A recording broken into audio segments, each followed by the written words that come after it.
Hello students, welcome to class 9, poem 6 on killing a tree.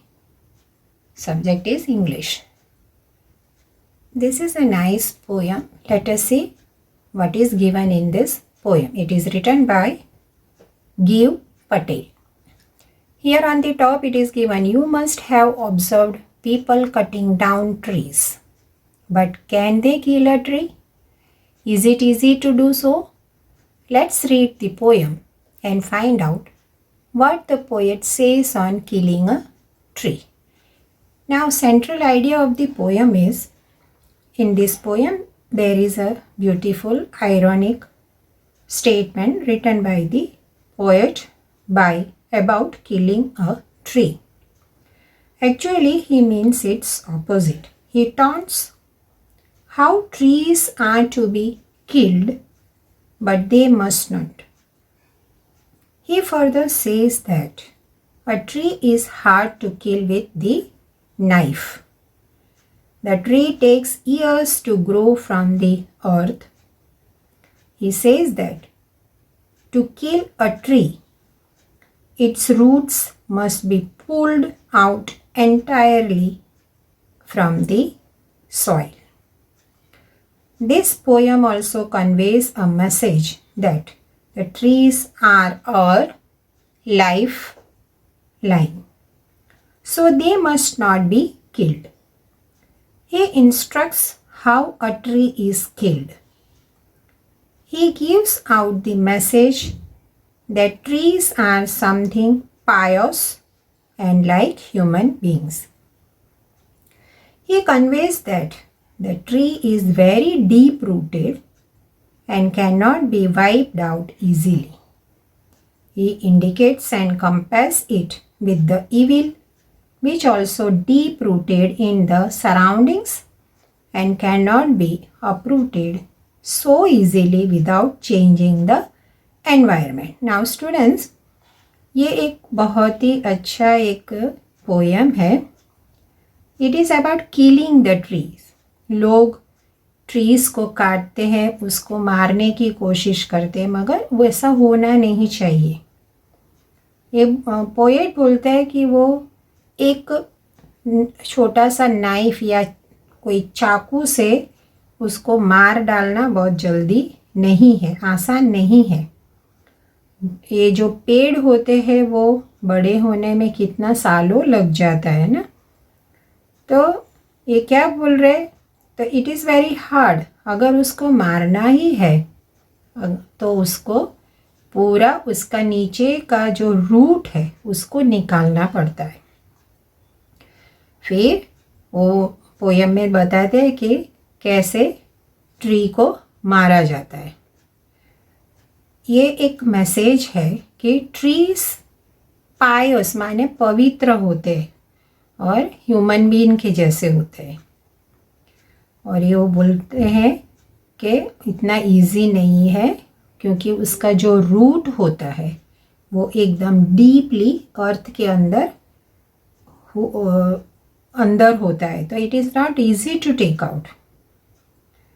तो ये जो poem है वो इविल जो होता है, अपने आप देखते हो अपने सराउंडिंग में इतना सारा खराब चीज़ें होते हैं, है ना, कि तो ये जो डीप रूट हो जाता है, सभी जो पाप है उसका इतना सारा डीपली हो गया है, तो वो बहुत मुश्किल है ये अपने ये जीवन से उसको निकालने के लिए. तो लोग इतने उसमें डूब गए हैं, तो इट इज़ नॉट इजी. उसको अप्रूट करना है तो अपने को अपना सराउंड या अपना जो एनवायरनमेंट को पहले चेंज करना पड़ेगा.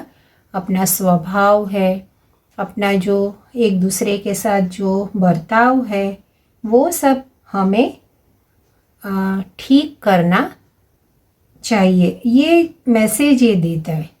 तो let us see now first stanza में क्या कहते हैं. A tree takes a long time for growth. After the years of struggle, the tree rises out of the earth and brings leaves. A tree absorbs sunlight, air, and water. It consumes the earth. The well-grown up tree cannot be cut by the simple jab of knife. The hide of the tree has been called leprous because of its ugly and diseased appearance.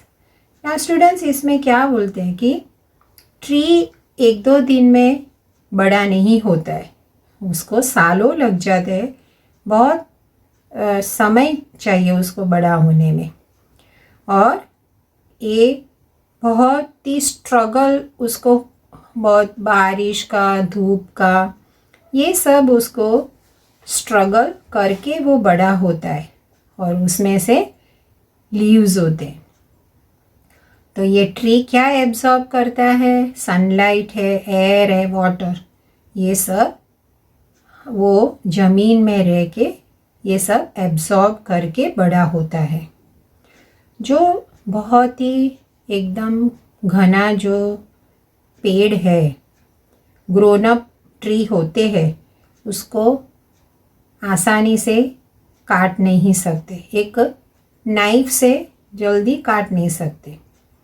और उसका जो ऊपर के जो आपने देखा होगा tree के जो वो स्टेम होता है, उसका ब्रांचेस, जैसे लेप्रस माने कुष्ठ रोग, ऐसे अपने को अगली लगता है कि जैसे कोई रोग लगा हो.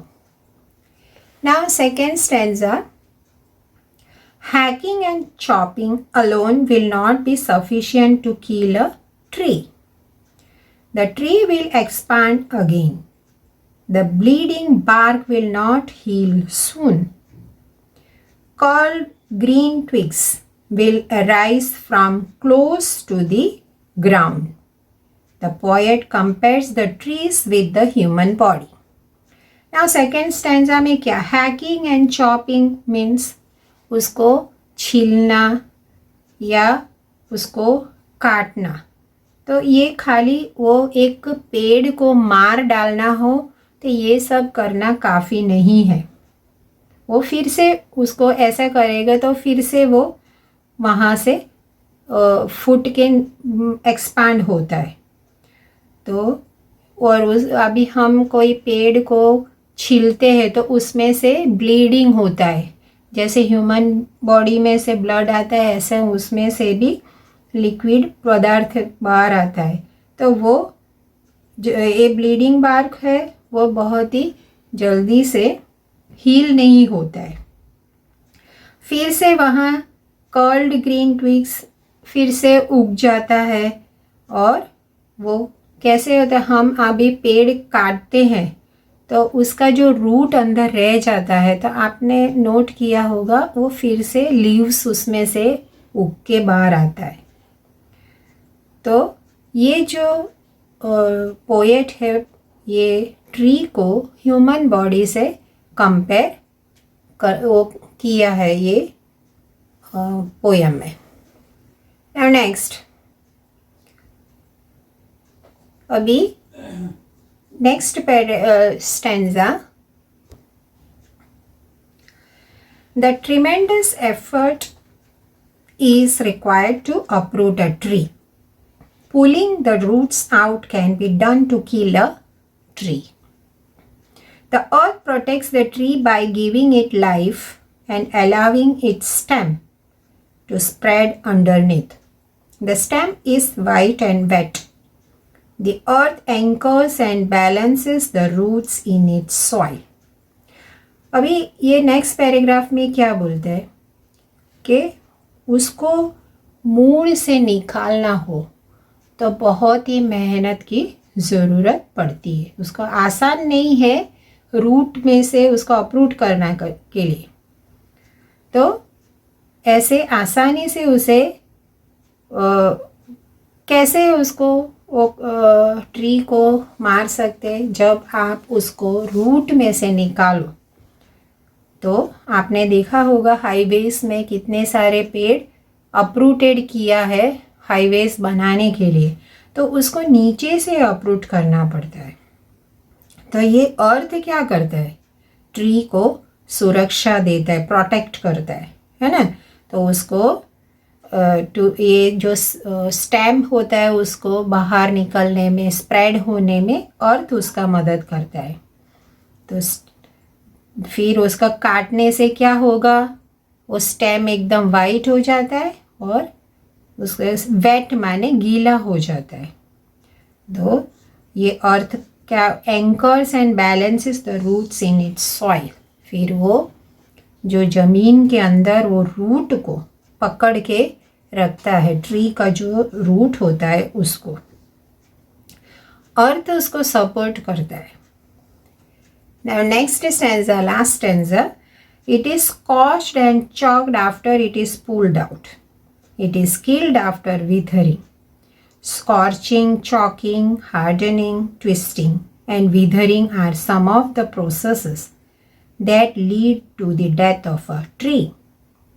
When tree is uprooted, its life drains away. It goes limp and finally meets its end. अभी उसको मूड से निकाला जाता है, बाद में वो मर जाता है और उसको धूप में चॉपिंग करके हार्डनिंग करके उसको रखा जाता है। आप निकालने के बाद उसको थोड़ा दिनों तक धूप में ऐसे चॉप करके रखोगे तो ये सब एकदम से वो मर जाता है, उसको फिर वहाँ से कोई दूसरा पौधा या पेड़ उग नहीं पाता है, ऐसे वो हो जाता है। फिर जब वो अपरूट हो जाता है तो उसका शरीर का पूरा जो भी उसमें जो लाइफ होता है, जान होती है, वो सब चला जाता है और वो एकदम जैसे मरा हो ऐसे हो जाता है। फिर फाइनली उसका अंत होता है। नाउ स्टूडेंट्स, ये पोएम में हमें क्या सीख मिलती है कि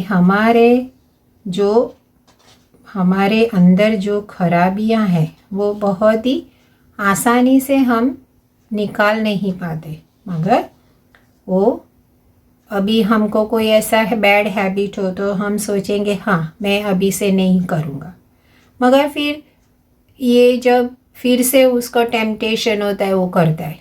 तो ये सब निकालने के लिए हमें बहुत ही उसको मेहनत करना पड़ता है और मक्का मरीद से हमारे अंदर की जो बुराइयां होती है वो बाहर निकालना चाहिए। तो students, I hope you understood this poem. The study materials I will send you on the portal. Bye.